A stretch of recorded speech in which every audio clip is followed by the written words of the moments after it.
I'm Caroline Curran, Brunswick Beacon staff writer, and this is our video segment of our four-part series on healthcare reform across the aisle. Throughout the series, we've heard from our congressional delegation, U.S. Senators Richard Burr and Kay Hagan, as well as U.S. Representative Mike McIntyre. Today, we're joined by Frank Williams, GOP chairman for the 7th Congressional District, which of course includes Brunswick County. Welcome, Frank. Thanks for joining us. Thank you for having me. There's been so much information circulating about healthcare reform, as well as several different bills pending in both the House and the Senate about healthcare reform. Where do you stand on healthcare reform? I think the first and most important thing to remember is that there's a reason that people from other countries come to America to get top-flight health care, and that's because our system isn't perfect, but it's the best in the world. And we've got, whatever we do, we have to preserve the fact that we're the best in the world and not replicate countries whose people come here to get good health care. So what does that mean for the Census Bureau and the Congressional Budget Office estimates that there's upwards of 45 million uninsured Americans. How do we ensure that we maintain that level of health care that you just mentioned, but still allow that these other legal Americans can receive care?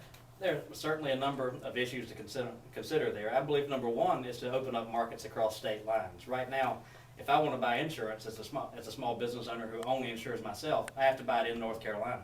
If I could buy from a company in another state, that increases competition, gives me access to more options, and lots of opportunities I don't have under the current system. Now, as a small business owner, there's been a lot of congressmen, a lot of senators have talked about specifically the small business owner. They want to help the small business owner.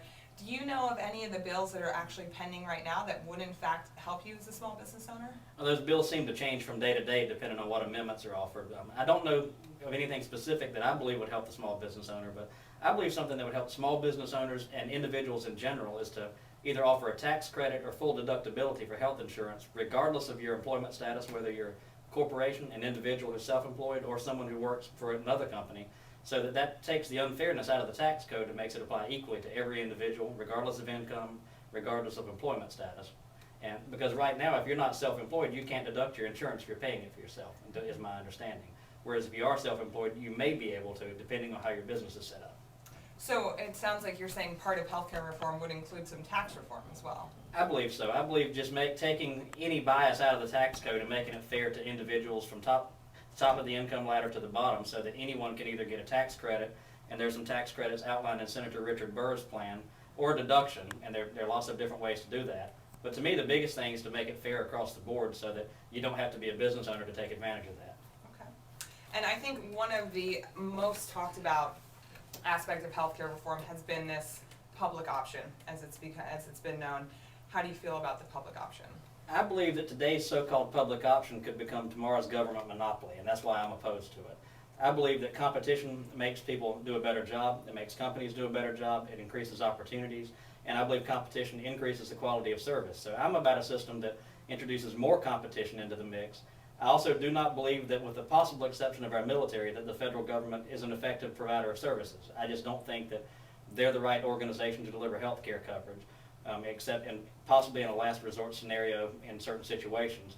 And I also believe that health care choices should be between a doctor and a patient, and that the government should not be involved in that. And as you know, throughout the series, we have talked with our senators, with our congressmen here, and if it's okay, I'll read to you what some of them have had to say, and you can have a chance to either agree or disagree or elaborate on what they said. When it comes to H.R. 3200, that's the House version of the bill, the America's Affordable Health Choices Act, U.S. Representative Mike McIntyre, he was here touring the district, we caught up with him. He described it as too much, too fast, and too expensive.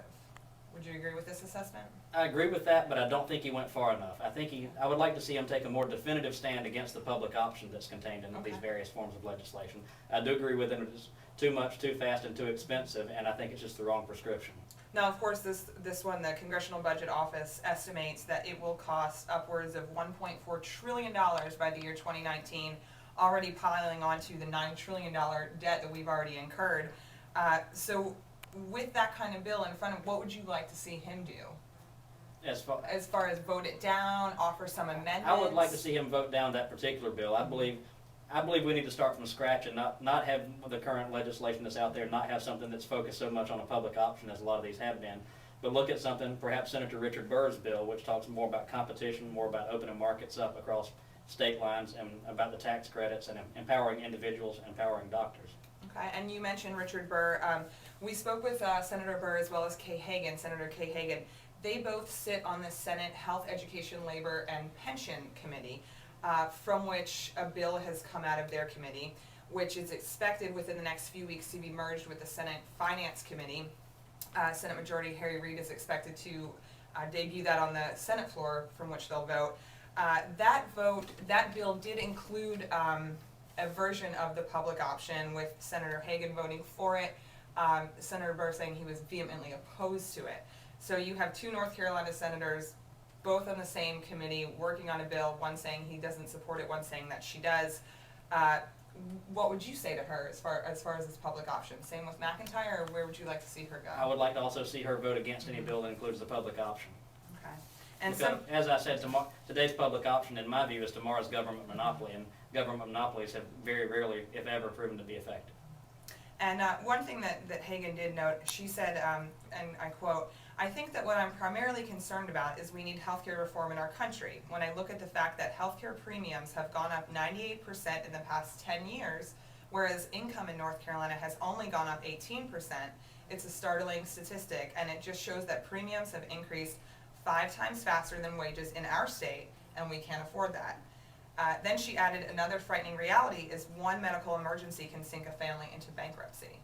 And I think a lot of people have been faced with very serious situations, and so if you're opposed to this public option, government monopoly, as you said, it would become, how again do you make sure that these people aren't sunk literally into bankruptcy because of a cancer or an expensive MRI or something else like that? First of all, I do believe that you should be able to take your coverage from employer to employer. So I do believe in portability, and that would eliminate a lot of that. We definitely have to do something to address the situation with pre-existing conditions. There's no easy answer to that, but it's something we do have to address. And I think there are some options. They're probably way too complicated to get into in this interview. I've done a little research on that. And I think another thing is for lawsuit reform, to address the issue of some of the lawsuits that are making doctors practice defensive medicine. It makes them perform tests they probably don't have to perform just because they're afraid of getting sued for malpractice. And I believe that really drives some of the cost up, and I believe we need to address that. And that's, to me, any real reform has to include lawsuit reform to help address that. Okay. What are 1, 2, maybe even 3 key components that you think will really make reform successful, and not just a government overhaul that just shifts blame and responsibility from one party to the next? I think lawsuit reform, first of all, so that doctors can feel more comfortable doing their job and practicing medicine rather than practicing defensive medicine. I believe, secondly, the tax reform that I mentioned, which allows either tax credits or deductions for everyday citizens who have to pay for their own health insurance. And I believe, thirdly, something that makes it portable, so that if a person leaves an employer, they can take their coverage with them. And then something to address the issue of pre-existing conditions. Okay. And to do all of that while keeping it as a private sector enterprise. Okay. All right. Well, thank you. Thank you.